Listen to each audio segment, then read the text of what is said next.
I was angry because I don't like bullies. Reverend William Dickerson works with kids in the city. He saw Thursday's story in Dorchester, where a 15-year-old demanded a 9-year-old hand over his new iPhone or be shot.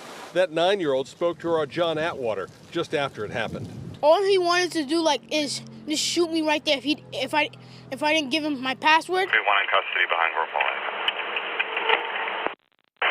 Not a real gun. Boston police arrested two 15-year-olds who stole the iPhone, adding one of the teens was found with a black and red replica firearm in his waistband, as well as two replica magazines in both of his front pockets. Oh, some people feel like grabbing a gun is a part of life. It's not. It's abnormal. And we can't make it a normal situation when a kid thinks that he can pick up a gun, whether it's a fake gun or a real gun, and intimidate another kid. Fake guns lead to real guns. Real guns lead to death. Gene Rivers has advised U.S. presidents on urban issues over the years and commends new legislation cracking down on ghost guns in the Bay State, but knows this story could have ended very differently. Boston's doing better than any other city in the country, no question. The numbers say that. This is a tragedy which should inspire us to say we've got to step our game up.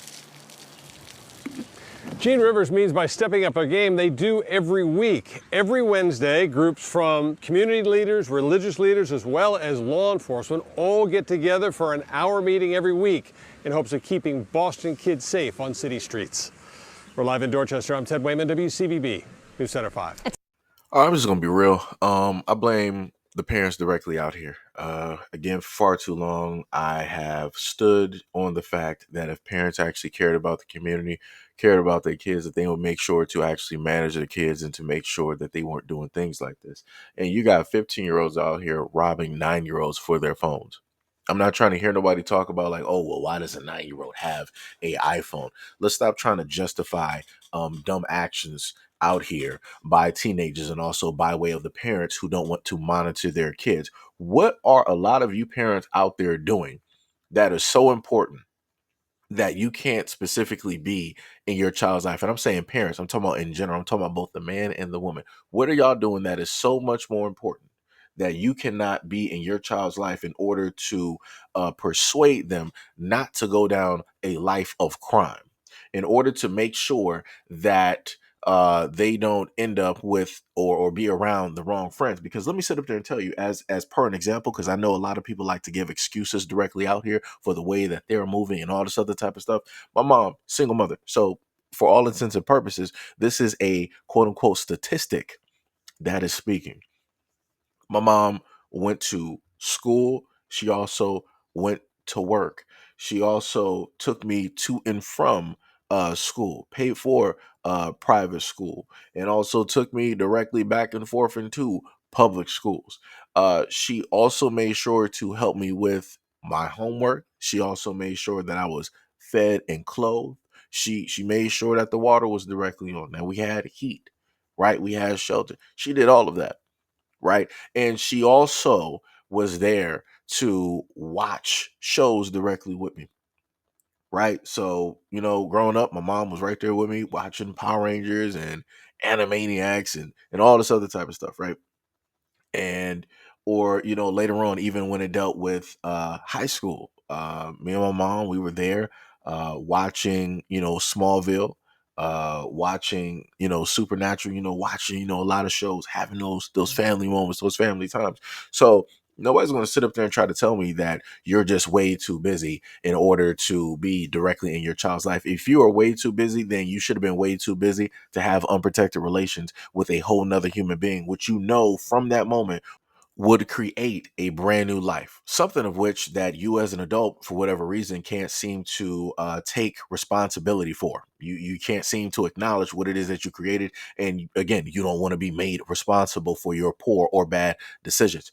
This is why you have a lot of people out here that sit up there and state that poor people, broke people, whatnot, whatever, should not create kids. Because in a lot of these instances, you have these kids that are coming from poor families that cannot really keep up with themselves, that can't seem to produce things for themselves, that just so happen to run amok and go out here and, create chaos for other people.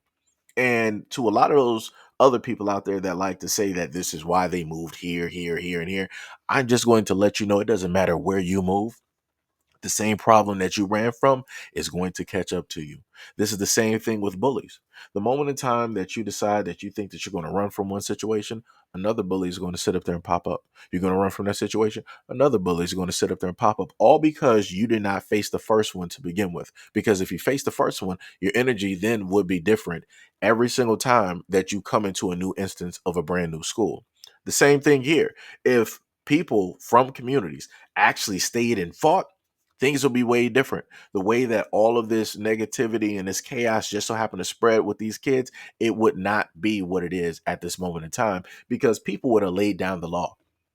Community members, people in the family would have made sure that the kids weren't going out there running amok. But like I said before, a lot of people don't love their kids. They don't acknowledge their kids. They don't want to be responsible for their kids, but they want everybody else to be responsible for their kids. And it seems as though the only time that parents really want to show up to show that they're a parent and they're real responsible for their kids is if the police are involved or if somebody else is handling the situation that that parent should have already handled. Those are the main two times that I happen to see parents every single time show up. And then lo and behold, let's say that these two 15-year-olds, somebody out here in this world, which somebody will, ended up handling those two 15-year-olds because of what it is that they did. Do you understand how the families would have showed up crying, talking about, oh, these were great students. They were great kids. I remember, taking him to the park and to Disney World and this. It didn't have to come to this. It wasn't that serious. Things could have been way different. Why do people gotta go to the it's always the same narrative.